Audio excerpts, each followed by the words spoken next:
आरिफ नकवी को 20-25 साल से जानता हूं। बरतानवी अखबार की रिपोर्ट पर इमरान खान का एतराफ़। कहा आरिफ नकवी ने कैंसर अस्पताल के लिए उन्हें बड़ा पैसा दिया, लंदन में मैच ऑर्गेनाइज किया, दुबई में टॉप बिजनेसमैन बुलवाए। दावा किया कि सारी दुनिया में ऐसे ही पैसे जमा किए जाते हैं। बोले तहरीक इंसाफ पहली जमात है जिसने सियासी फंड रेजिंग से पैसे इकट्ठे किए।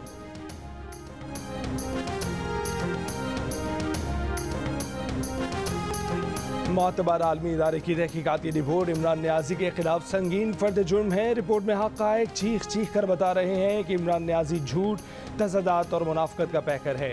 वज़ीर आज़म शहबाज शरीफ के तहरीक इंसाफ के चेयरमैन परवाज़ शाहिद खाकान अब्बासी ने कहा कि वूटन क्रिकेट कंपनी से PTI के अकाउंट में $22 लाख आए। ये स्टेट बैंक का रिकॉर्ड है। वज़ीर इत्तलात मरीम औरंगज़ेब ने कहा कि खैरात के पैसों को पार्टी की सियासत के लिए इस्तेमाल करने का जवाब दो। अमरीका से फंडिंग लेने वाला मुल्क की सिक्योरिटी का ठेकेदार न बने। बोली पाकिस्तान के लिए बड़ा खतरा इमरान खान और उसकी लाई हुई फॉरेन फंडिंग है।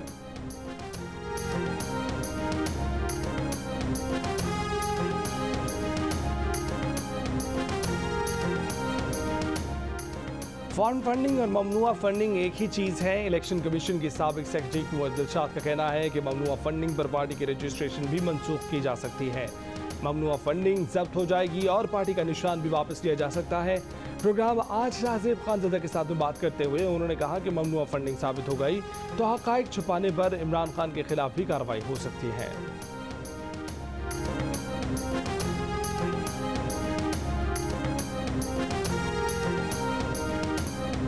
बरतानवी अखबार PTI को मिलने वाली ममनुआ गैर मुल्की फंडिंग की मज़ीद तफसीलात सामने ले आया। फाइनेंशियल टाइम्स ने अपनी रिपोर्ट में इंकशाफ किया है कि अबराज ग्रुप के बानी आरिफ नकवी ने वूटन क्रिकेट के जरिए T20 मैचेस करवाकर नामालूम मकासद के लिए फंड इकट्ठे किए और उन्हें PTI को मुंतकिल किया। मुख्तलिफ ज़राए से हासिल की जाने वाली रकम भी PTI को मुंतकिल की जाती रही। रिपोर्ट में कहा गया है कि आरिफ नकवी ने ऑफशोर केमन आइलैंड में शामिल कंपनी वूटन क्रिकेट लिमिटेड को पाकिस्तान तहरीक इंसाफ के बैंक रोल के लिए इस्तेमाल किया।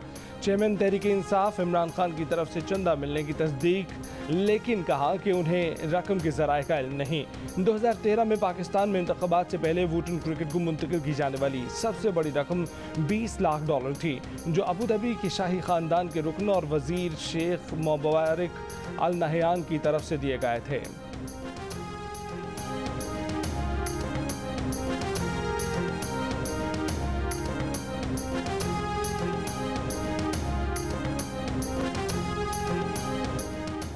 जनवरी में इलेक्शन कमीशन की तरफ से जारी की जाने वाली रिपोर्ट में कहा गया है कि PTI को वूटन क्रिकेट क्लब से $12 लाख मुंतकिल किए गए। PTI ने पैसे के ज़राए नहीं बताए। वूटन क्रिकेट के बैंक स्टेटमेंट से अलग कहानी सामने आती है। 2013 में आरिफ नकवी ने 3 हिस्सों में तहरीक इंसाफ को $21,20,000 मुंतकिल किए। अबराज ग्रुप की तरफ से मुंतकिल की गई सबसे बड़ी रकम $13 लाख थी। कंपनी की दस्तावेजात के मुताबिक ये रकम वूटन क्रिकेट को के इलेक्ट्रिक से मुंतकिल की गई।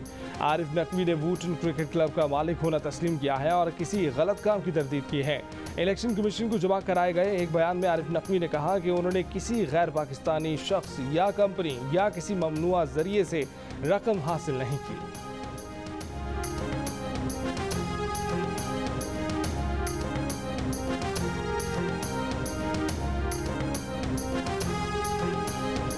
ऐसी फंडिंग होती है दुनिया में, आप लंच करते हैं, आप डिनर्स करते हैं, आप उसमें म्यूजिक प्रोग्राम्स करते हैं, आप उसके बाद जो है वो लोगों को बुलाते हैं चैरिटी में।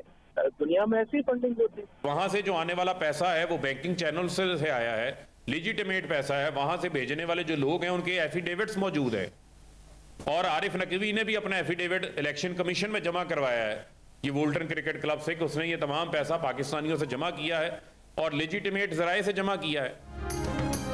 सेक्रेटरी इत्तलात PTI फारूक हबीब ने तस्लीम किया है कि वूटन क्रिकेट से आने वाली रकम मकामी बैंक में आई। रकम का तमाम रिकॉर्ड मौजूद है। बोले आरिफ नकवी ने नवाज शरीफ के लिए डिनर की मेज़बानी की, उसका भी जवाब दें। सबका फैसला एक साथ होगा। बरतानवी अखबार के इंकशाफात पर फवाद चौधरी ने कहा कि दुनिया भर में ऐसी फंडिंग होती है। आरिफ नकवी ने 2010-11 में बरतानिया में चैरिटी मैचेस कराए।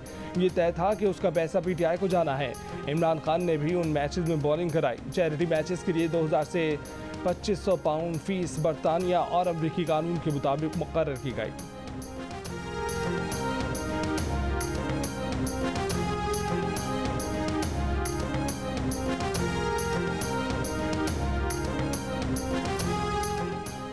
Army chief general Qamar Javed Bajwa और अमरीकी सेंटकॉम कमांडर का टेलीफोनिक रब्ता इलाका इस्तेहकाम, दिफा और सिक्योरिटी ताउन पर तबादला ख्याल। आर्मी चीफ ने कहा कि पाकिस्तान अमरीका के साथ अपने ताल्लुकात को अहमियत देता है। बोले पाकिस्तान अमरीका के साथ मुश्तरका मफादात की बुनियाद पर कसीरुल-जहती बाहमी ताल्लुकात को बढ़ाने का ख्वाहा है। आर्मी चीफ की अमरीकी नायब वजीर ख़ारजा वेंडी शेरमन से भी टेलीफोन पर गुफ्तगू। आर्मी चीफ की पाकिस्तान को कर्ज की जल्द फराहमी के लिए अमरीका से IMF पर दबाव डालने की दरख्वास्त। कहा कि व्हाइट हाउस और महकमा खजाना IMF पर जोर दें कि वो पाकिस्तान के लिए तकरीबन 1 अरब 20 करोड़ डॉलर फौरी फराहम करे। IMF ने 13 जुलाई को मुआहिदा मंजूर किया था। अमरीकी महकमा खारजा का कहना है कि अमरीकी हुक्काम मुतादिद अमूर पर पाकिस्तानी हुक्काम से बात करते हैं, निजी सिफारती बातचीत पर तबसरा नहीं किया जाता।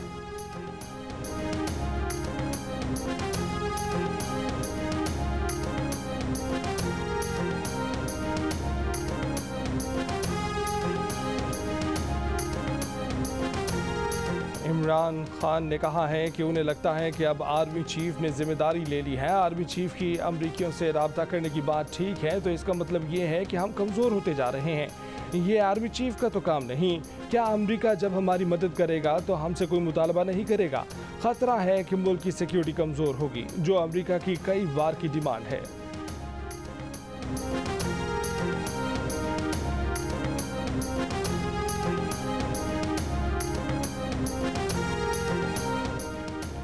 PTI के सब्तैन खान 185 वोट लेकर स्पीकर पंजाब असम्बली मुंतखब। नून लीग के उम्मीदवार सैफुल मलूक होकर 175 वोट ले पाए।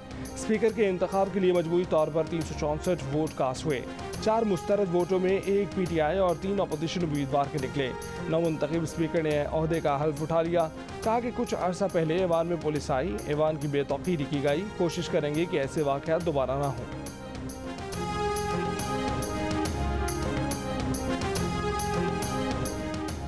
अपोजिशन को पहले की तरह आज एक और शिकस्त का सामना करना पड़ा। वज़ीर आला पंजाब चौधरी परवेज़ इलाही कहते हैं अपोजिशन को इस तरह के सरप्राइज आइंदा भी मिलते रहेंगे। अपोजिशन वही काट रही है जो उसने बोया। परवेज़ इलाही की नौमुंतखब स्पीकर पंजाब असम्बली सब्तैन खान को मुबारकबाद। कहा कि सब्तैन खान पंजाब असम्बली को एहसन अंदाज से चलाएं।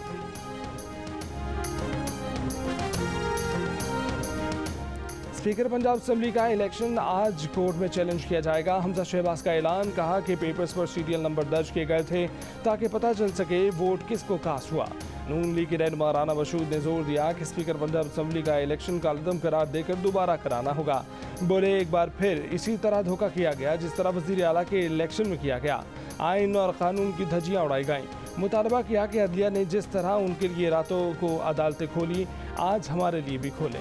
जिनको सियासत खेलनी है सियासत के मैदान में खेलो, बाहर से पत्थर न मारो, मैदान में आ जाओ, अपनी कीमत का पता चल जाएगा। PDM इत्तेहाद के सरबराह मौलाना फजल रहमान की प्रेस कॉन्फ्रेंस। कहा फुल कोर्ट इसलिए नहीं बनाया गया कि जजेस छुट्टी पर हैं।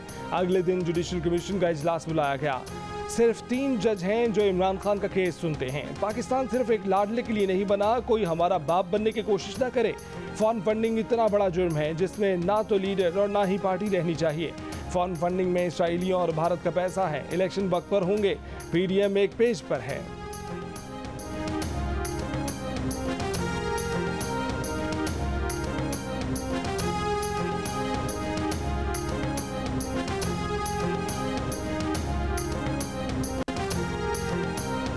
जुडिशल कमीशन के इजलास में चीफ जस्टिस की नामजदगियों के खिलाफ वोट देने वाले जस्टिस तारिक मसूद का चीफ जस्टिस और जुडिशल कमीशन के अरकान के नाम खत। कहा गुज़िश्ता रोज जुडिशल कमीशन के इजलास में जस्टिस फाइज ईसा चीफ जस्टिस की जानिब से नामजदगियों को नामंजूर करने की वजूहात बता रहे थे। इस दौरान चीफ जस्टिस गैर मामूली गैर जमहूरी अमल करते हुए कमीशन का फैसला लिखवाए बगैर इजलास से उठकर चले गए। सुप्रीम कोर्ट की प्रेस रिलीज हक़ाइक़ के बरक्स है। 3 घंटे के इजलास में किसी ने इजलास मौखर करने का नहीं कहा।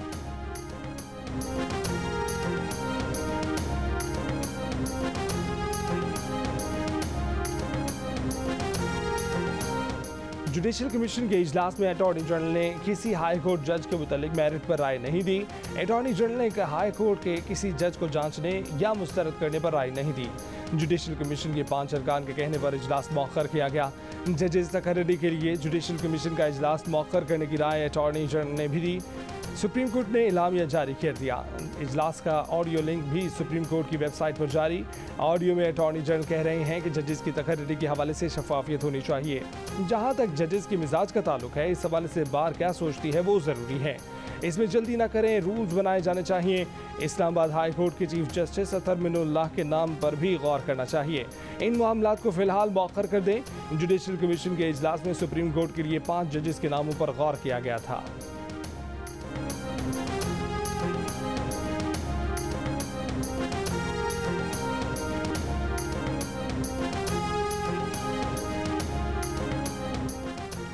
आला अदलिया में 5 जज साहिबान की नामजदगी मुस्तरद होने के अक्सरियती फैसले के साथ खड़े हैं। वज़ीर कानून आज़म तारड़ और अटॉर्नी जनरल ने जुडिशल कमीशन में असूली मौक़िफ़ इख्तियार किया।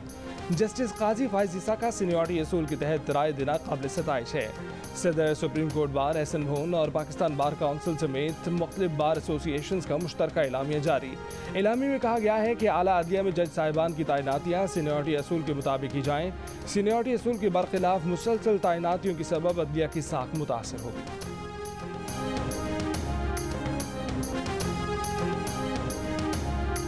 नए आम इंतखाबात पर मामला तय पा गए हैं। अक्टूबर में इलेक्शन की तारीख, नए इलेक्शन कमीशन और निगरान हुकूमत का फैसला कौम जल्द सुन लेगी।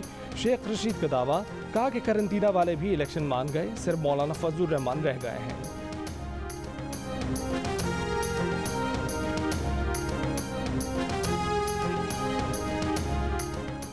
PTI के मुनहरिफ बानी रुकन अकबर एस बाबर ने कहा है कि इमरान खान ने फॉरेन फंडिंग के तमाम मामला खुफिया रखे, इलेक्शन कमीशन में झूठ बोला, जाली दस्तावेजात जमा कराएं, इलेक्शन कमीशन को गुमराह किया गया। आरिफ नकवी के जमा कराए गए हल्फनामे में कोई तारीख दर्ज नहीं। तहरीक इंसाफ ने बहुत बड़े पैमाने पर गैर मुल्की फंडिंग हासिल की। इंसाफ ट्रस्ट के जरिए भी पैसा ट्रांसफर हुआ है। PTI ने अपने 11 अकाउंट तस्लीम करने से इनकार कर दिया। ये अकाउंट असद कैसर, इमरान इस्माइल और शाफ रहमान ऑपरेट करते थे। स्टेट बैंक से जब रिकॉर्ड सामने आया तो ये सारी चीजें सामने आई।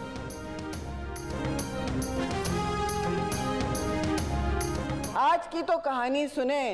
लंदन के फाइनेंशियल टाइम्स में जो स्टोरी छपी है, इनके डायरेक्ट जेबों में चैरिटी के नाम पर वूटून कौन सा मैच है वहाँ ये खेला करते थे और आपके कप्तान वहाँ बॉल टेम्परिंग को भी आगे फरोग देते थे। $2.12 मिलियन का गबन उन्होंने रिपोर्ट किया है।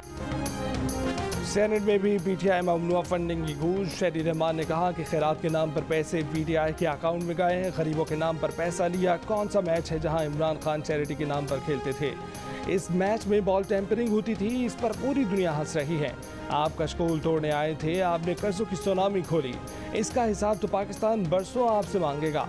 अपोजिशन लीडर शहजाद वसीम का कहना था कि ये मुल्क बेच रहे हैं, अपनी फीस ले चुके। आज उन्होंने लग्जरी अशिया पर से पाबंदी उठा ली। ये इम्पोर्टेड पानी, इम्पोर्टेड अशिया के बगैर नहीं रह सकते।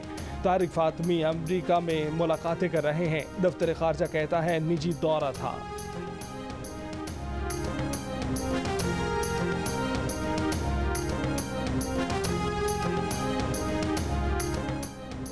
ज़ियारत ऑपरेशन में हलाक करार दिए गए शख्स की कबायली रहनुमा नूर अहमद के साथ कोयटा में प्रेस कॉन्फ्रेंस। ज़हीर अहमद बलोच ने बताया कि उसे मुर्दा तस्वुर करके फातह खानी भी कर ली गई। नूर अहमद ने कहा कि लापता अफराद के अहल खाना ज़हीर की तस्वीर लिए कोयटा रेड जोन में एहतजाज कर रहे हैं। ज़हीर सबके सामने मौजूद है, तहकीक की जाए कि वाकई लोग लापता हैं या नहीं। ज़ियारत वाक़े पर जुडिशल कमीशन बनाना है तो उन अफराद पर भी बनाया जाए कि जिन्होंने एक वाक़या और मारा गया।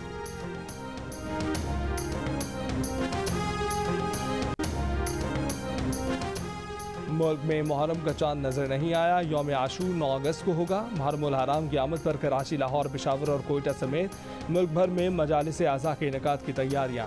नवासे रसूल इमाम हुसैन और उनके साथियों की शहादत का गम मनाने के लिए इमाम बारगाहों में स्याह परचम लहरा दिए गए। पंजाब में 1 से 10 मुहर्रमुल हराम तक दफ़ा 144 नाफिज। मोटरसाइकिल की डबल सवारी पर भी पाबंदी।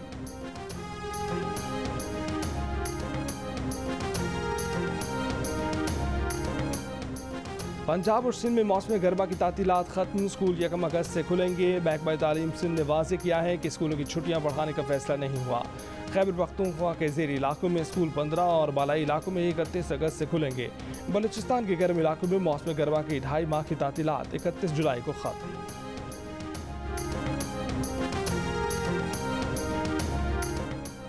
कश्मीरी रहनुमा यासीन मलिक की जेल में सेहत तेजी से बिगड़ने लगी। भारतीय नाज़मुल अमूर की वजारत खारजा में तलबी, पाकिस्तान का पुरजोर एहतजाज। यासीन मलिक की फौरी रिहाई का मुतालबा। कहा कि दरखास्तों के बावजूद यासीन मलिक को ट्रायल में पेशी और जरा के हक से महरूम किया गया।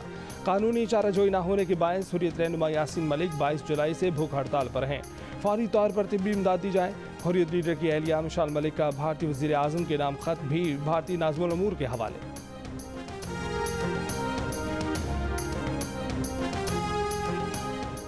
चीन के सफ़ीर नोंग रोंग की आर्मी चीफ कमर जावेद बाजवा से मुलाकात। ISBR के मुताबिक मुलाकात में बाहमी दिलचस्पी के अमूर, दिफाई ताउन, CPEC और खित्ते की सिक्योरिटी सूरत हाल पर गुफ्तगू।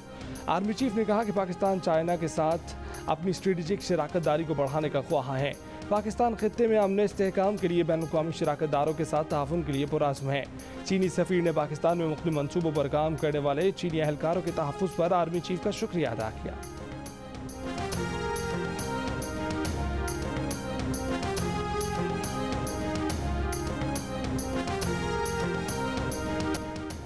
सऊदी अरब की तारीख में पहली बार यकम मुहर्रम को गिलाफ काबा की तब्दीली। गवर्नर मक्का मुकरमा शहजादा खालिद अल फैसल ने गिलाफ काबा के कलीद बरदार डॉक्टर सालेह अल शेबी के हवाले किया था। यकम मुहर्रम से बैरून ममालिक के उम्रा ज़ायरीन की आमद भी शुरू। उम्रा वीज़े की मियाद पहली बार 3 माह के लिए कर दी गई। ज़ायरीन मुल्क में कहीं भी आ जा सकते हैं। इंटरबैंक मार्केट में 15 दिन में डॉलर पहली बार कुछ नीचे आया। 57 पैसे कमी के साथ डॉलर 239 रुपये 37 पैसे का हो गया। कारोबारी हफ्ते में डॉलर मजमूई तौर पर 11 रुपये महंगा हुआ। ओपन मार्केट में डॉलर 4 रुपये महंगा हो गया। एक डॉलर 248 रुपये का हो गया।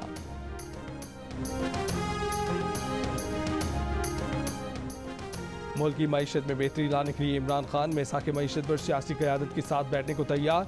रावलपिंडी चैम्बर्स के सदर नदीम रऊफ ने कहा है कि इमरान खान ने यकीन दिलाया कि मुल्की मुफाद में चार्टर ऑफ इकॉनमी साइन करेंगे। मुल्क की मईशत में बेहतरी लाने के लिए कारोबारी बिरादरी मैदान में आ गई। सियासी जमातों पर मैसाक मईशत पर जोर। FPCCI वज़ीर आज़म से मिल चुकी। इमरान खान से 2 दिन में मुलाकात मतवक्के। FPCCI के चेयरमैन कोऑर्डिनेशन मिर्ज़ा अब्दुल रहमान ने कहा है कि वक्त की ज़रूरत है कि हुकूमत और अपोजिशन मैसाक मईशत को मुआहदा करें। मैसाक मईशत पर बात के लिए PTI चेयरमैन से मुलाकात के लिए वक्त मांगा है। 2 दिन में मुलाकात होगी।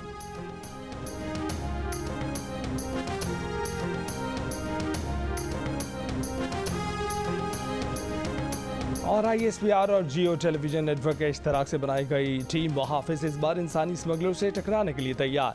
आलमी मेयार की एनिमेटेड सीरीज के बहादुर नौजवानों का एक तरफ अंडरवर्ल्ड डॉन राका के कारिंदों से मुकाबला होगा, तो दूसरी तरफ इस नई कहानी में पहली बार सेठ रिजवान का किरदार भी मंजर-ए-आम पर आएगा। टीम मुहाफिज की छठी किस्त में कौन किस पर बाजी ले जाएगा, ये सारा अहवाल हफ्ते की शाम 7:05 पर जियो न्यूज़ और शाम 6 बजे जियो TV से नशर किया जाएगा।